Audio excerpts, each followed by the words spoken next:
Prawidłowo mierzysz ciśnienie? Sprawdź. Witajcie, dzisiaj poruszymy ważny temat związany z naszym zdrowiem, czyli mierzeniem ciśnienia krwi.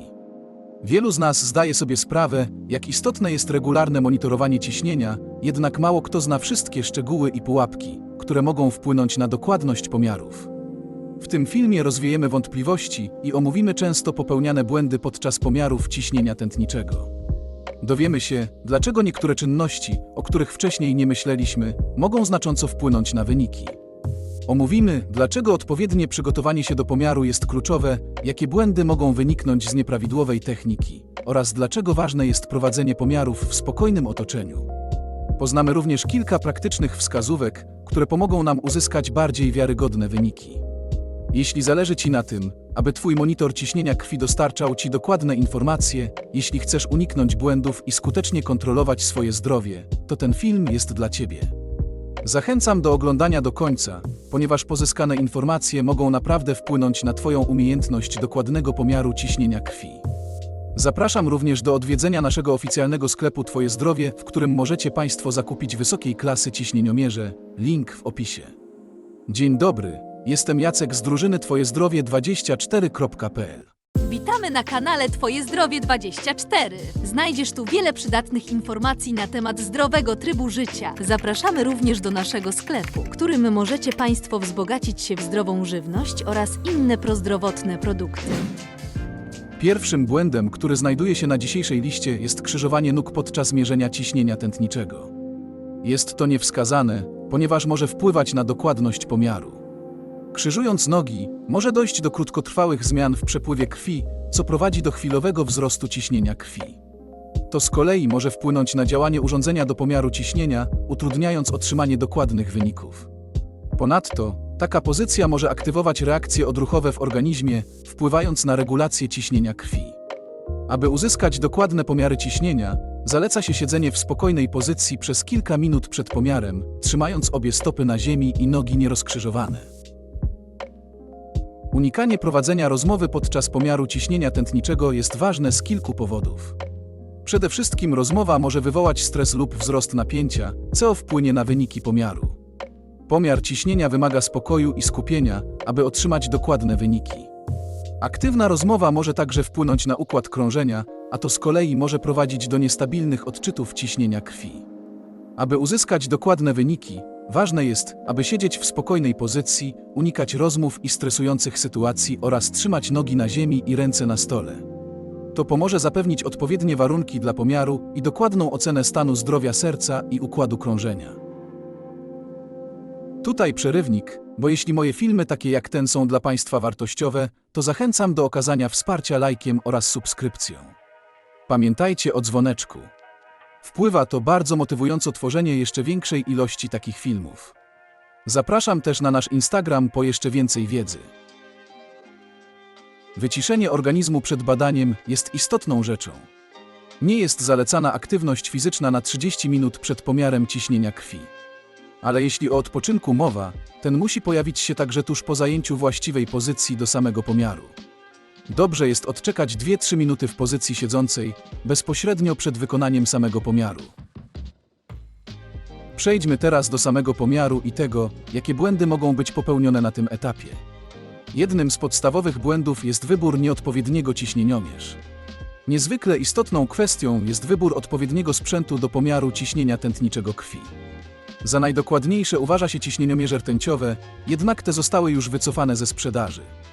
To też mając do wyboru ciśnieniomierze elektroniczne, najlepiej jest wybrać aparat naramienny niż nadgarstkowy. Wysokiej jakości ciśnieniomierze z certyfikatami możecie nabyć Państwo w naszym sklepie internetowym Twoje Zdrowie 24, link znajdziecie w opisie. Warto skorzystać z toalety przed wykonaniem pomiaru. Niewłaściwy może być pomiar ciśnienia tętniczego krwi wykonywany z pełnym pęcherzem. Jeśli nie zadbamy o opróżnienie pęcherza moczowego przed samym badaniem, wynik badania ciśnienia krwi może ulec zawyżeniu nawet od 10 do 15 mm słupa rtęci. Kolejnym błędem jest spożywanie substancji mogących podwyższyć albo też obniżyć ciśnienie tętnicze krwi przed badaniem. Mowa tu o kofeinie, alkoholu oraz paleniu papierosów na pół godziny przed samym badaniem. Zarówno wypicie filiżanki kawy, jak i wypalenie papierosa może podnieść ciśnienie tętnicze krwi. Niezalecane jest także sięganie po leki obniżające ciśnienie krwi. Pomiaru ciśnienia najlepiej jest dokonywać przed przyjęciem jakichkolwiek leków mogących wpływać na wartość ciśnienia. Czego jeszcze należy unikać przed planowanym pomiarem ciśnienia krwi? Dobrze jest zrezygnować z jakiegokolwiek posiłku co najmniej na pół godziny przed badaniem. Spożyciu posiłku i jego trawieniu towarzyszy przekierowanie pewnej objętości krwi do układu pokarmowego, przez co chwilowo obniża się nam ciśnienie tętnicze krwi. To ponownie może wpływać niekorzystnie na oznaczenie prawidłowej jego wartości. Mierzenie ciśnienia dwukrotnie jest zalecane, aby uzyskać dokładniejsze wyniki. Istnieje naturalna zmienność ciśnienia tętniczego związana z aktywnością, stresem itp. Wykonując dwa pomiary, można uwzględnić te wariacje. Czasami pierwszy odczyt może być błędny ze względu na czynniki tymczasowe, a drugi pomiar pozwala potwierdzić wyniki. Dodatkowo, drugi pomiar może pomóc uniknąć błędów związanych z niespokojem lub niewłaściwym przygotowaniem pacjenta. Dla diagnozy i leczenia problemów z ciśnieniem krwi, analiza wyników dwóch pomiarów jest cennym źródłem informacji dla lekarza. Celem jest uzyskanie dokładnych danych do oceny stanu zdrowia układu krążenia. Korzystając z chwili przerwy, miałbym małą prośbę. Jeśli ktoś z Państwa chciałby przyczynić się do tego, aby nasza społeczność na tym kanale się rozwijała, to wystarczy, że klikną Państwo przycisk subskrybuj, który znajduje się pod filmem, a potem dzwoneczek, który pojawi się obok. Z góry dziękuję i wracam do tematu. Błędem jest mierzenie ciśnienia krwi w stanie stresu.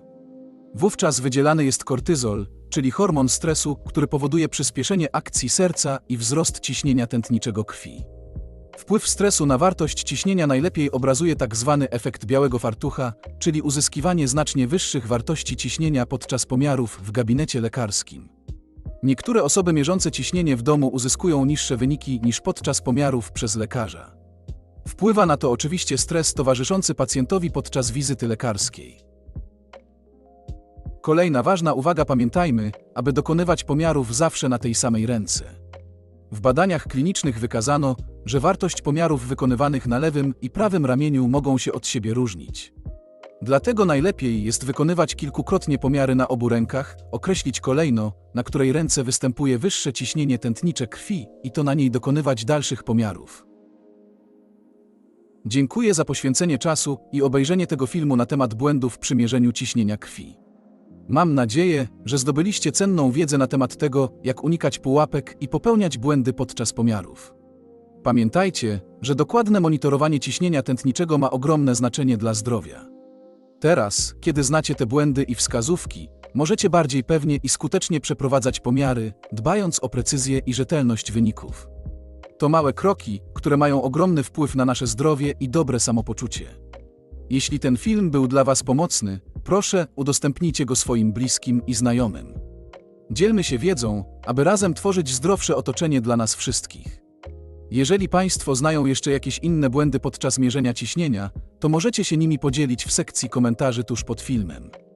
Zapraszam ponownie do naszego sklepu Twoje Zdrowie 24, link znajduje się w opisie.